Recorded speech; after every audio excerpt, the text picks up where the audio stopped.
Good to see you. Alright there, Revenants, welcome back to Code Vein and the Road to 100, where today I'd like to discuss just a little bit about average stealthing and what that kind of looks like. So every enemy in Vein has like a leash, kind of, to their original home spot. So this fella right here, he is always going to be, where are we? He's always going to be right here on this circle, and he's going to kind of have reign to freely roam around and be attacking you as far as until about this small circle, which is right over there, and then up the stairs you go, and then he'll back off, and then he'll go back to his original spot and assume his original stance and such. Now, the interesting thing is that we do have two gifts in the game that kind of change this up a little bit, and so we have Nightstalker and we have Nightfog Veil. The interesting thing is here that Nightstalker is typically the better one. It lasts longer and it deadens your footsteps, which means that there's originally like a radius around, or a diameter I guess, around each enemy. And if you are in any direction of that enemy, they will hear your steps and turn towards you. Once they see you, then they will engage. Now, Nightstalker removes that to just a single line, noticeable, visible ability for them to notice you. So if we come around the side here, you'll notice that his ring of detection is much smaller. So he was able to still detect me, which is fine, but it was much smaller than what it normally would have been if I did not have Nightstalker active. So you can see that because he can still see me, he still believes that he has a chance to take me out, and he probably will. Yep. And so as long as he can see you, he will continue to pursue, and if you stay within a small distance of his detection radius, his visual detection radius, then he'll be able to continue pursuing. Now, Nightfog Veil, and believe me, we'll get to a point in all this here. Now, Nightfog Veil removes all the visual detection, so I can run right in front of him and he won't see me. But if I get close, you can see that he can hear me. So his ears are up. He knows something's there, and he assumes a battle stance. However, his visual detection cues have not been triggered, so therefore he does not pursue. So when you start into Vein, it's very good to make sure that you understand the difference between the two, and when you combine them together, they form a very powerful detection silent assassin build setup. So today we're going to just averagely discuss how to kind of go about using both of these. And so we'll get a couple things going here, and this is just some basic average bayoneting that you would go through.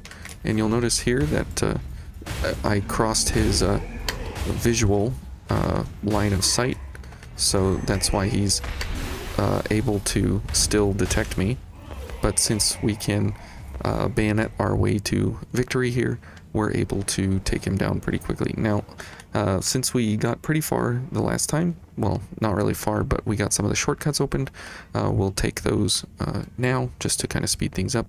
Now, every single time we use blood sacrifice, we're taking 20% of our health and turning it into 6 ichor, but with cleansing light active, we change that value into 5%, and every single time we get a backstab or a kill, we get 5% of our health back.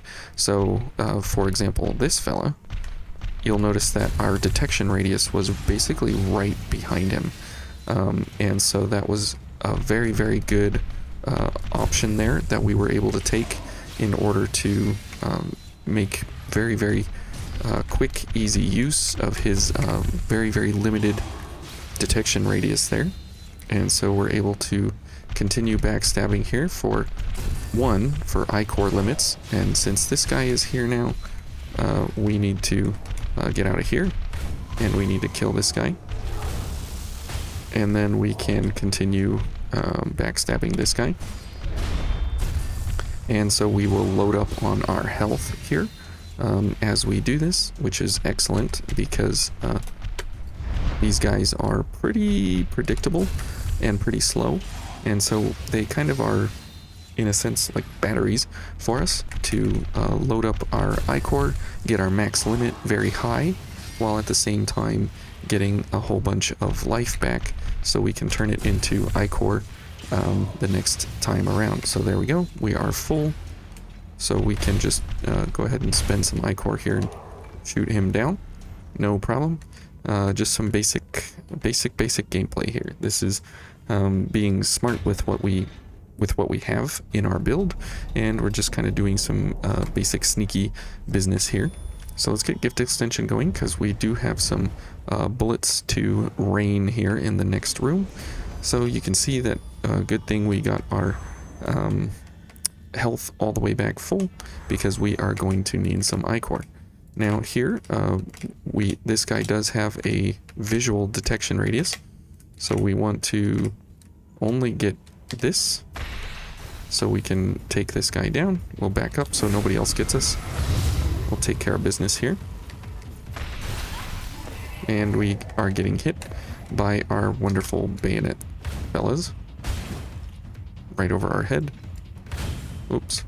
Okay, let's get some health, or some I-core here. And let's try a shot. Yeah, not fast enough. Okay. Let's try this. That should be good. Okay. And let's go for one more fella over here. We'll give him 2 shots so we can hopefully guarantee it. There we go. And then let's go for this fella. And we'll go for backstab, so when we get backstabs and a kill, we will... Oh, never mind. Did not face the correct direction. Oh well. Sometimes that happens, you know, you get all twisted around and vain with the camera and stuff. But that's a fun way to go about, you know, changing up how you engage enemies one at a time. And then when you string both of these together, Nightfog Veil and Nightstalker, you can run literally anywhere you want, and enemies pretty much don't notice you. So remember before, this guy became pretty active as soon as we got close to him. He still does get active when we cross the front of his visual, but if we go very, very, very close to him, then he will become active. So keep that in mind when you are pairing these two together. It is a pretty good, fun, exciting way to go about being stealthy as you go through the different areas of Vane.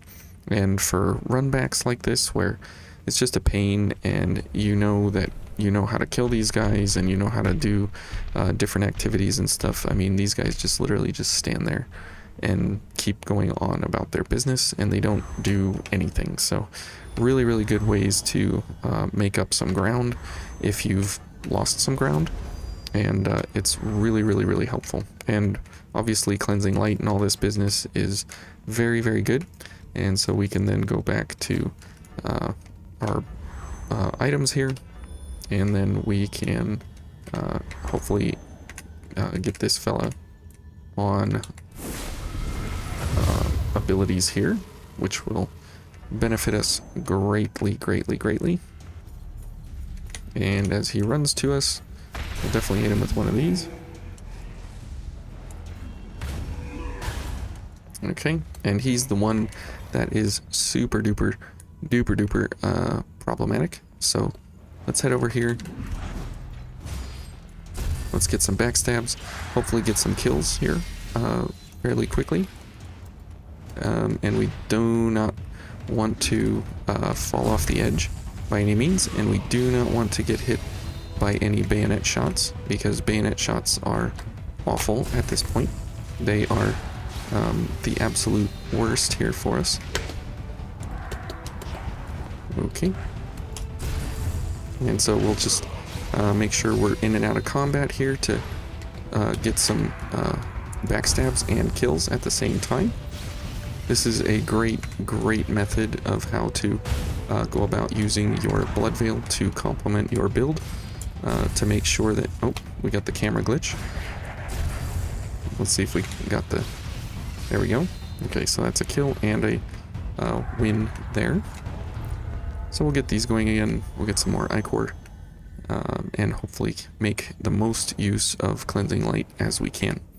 So when you're going for pretty standard normal stealth setups, sometimes they can be pretty overwhelming to try and figure out, but if you stick close with Nightstalker and Nightfog Veil, you really can't make a bad stealth build.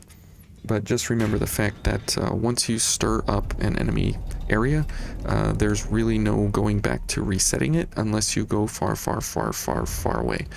So keep that in mind. It definitely is one thing that is kind of the least kind of understood setup of the game is leash points and enemy attraction to how far they want to go in order to maintain their attack levels. So let's get Cleansing Light going while our options were available to us there from Gift Extension. Okay, so we'll make sure that we are not loud in here because we only want the first fella because he is what we need, and our ability there to take down one guy at a time is very important. And before this guy is able to do anything, we are able to shoot him down. Now we are running out of a couple of things here, so we're going to speed up our shots. Okay, so that gives us 5 shots. 1, 2, 3, 4. Good. Okay, so pretty easy room when you're going for like stealth attack setups and things. And when you're bayoneting, like at the very beginning, obviously the charge boosters and all of this aren't really the most obvious attractions that you'll ever come across, but they are available at this point in time, so you are free to go about learning how to charge up your attack shots and things. And it's not very obvious because use Ichor to temporarily speed up charged actions. So in sort of a strange sense, you don't necessarily always put the idea of a bayonet shot into a charged action, and so sometimes that flies under the radar just a little bit because you associate charged actions with like heavy swords or different things like that, and so you don't necessarily equate it to you know, a bayonet shot or a veil attack. So those are some definite differences that you need to kind of consider when you are going about the different areas in Vayne. Now we do have some consumables here that mimic Nightstalker and Nightfog Veil. They are camouflage. So these are 7 consumables that you can carry around. And since we have Nightstalker active, this fellow will just stand up. He won't do much. And he'll just kind of stand there. And he'll be interested in the fact that, you know, something's happening for sure. This guy didn't hear anything because of because of Nightstalker being active at the same time as camouflage being active, and this guy just is going to stand there now. Okay, let's see if we can take him out before he gets crazy.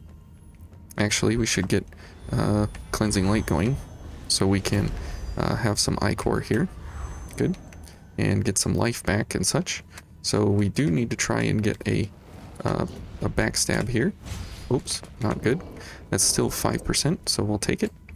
And as we come up the ladder here, obviously we have a ginormous foe that we need to defeat. So we will go for our sneaky tactics here and run around the back, grab the key, let him figure out what's going on, and then go for backstab rotations here, which will be very, very, very helpful in order to get our health back, get I-Core, load up on everything we need, and this will help us considerably moving forward, since there are a whole bunch of bad enemies that can ruin our day here. Okay. Hello. Where's that backstab?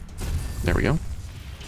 So it can be a little rough trying to find the butt on these guys, but that's okay. So there we go. We got about half our health back, which is great. So it's about 50%, which is awesome, because typically it's pretty tough to recover health in Vayne. And when you have just some average health recovery, things can go much better for you. Okay, so in here we got monkeys up top. So we want to see if we can grab a monkey. There we go. Blam. And of course I hit the I hit the switch there. Good. And then we want the other monkey. Okay. And he got stuck. Excellent. So this is a good news story for us. Now these guys are locked in place. They do not get up unless you attract them by literally running up onto them. So, whoops. So these guys you can sort of take one-on-one here, which, as you can see, is very, very helpful. The problem being that you can't really see much here because of the camera, so you just kind of dance around in circles, and because of Nightstalker, we are not going to attract the other fella, which is great. So now that we have, you know, kind of him to ourselves here, we'll try and go for the back here, and then we will go for some big damage here.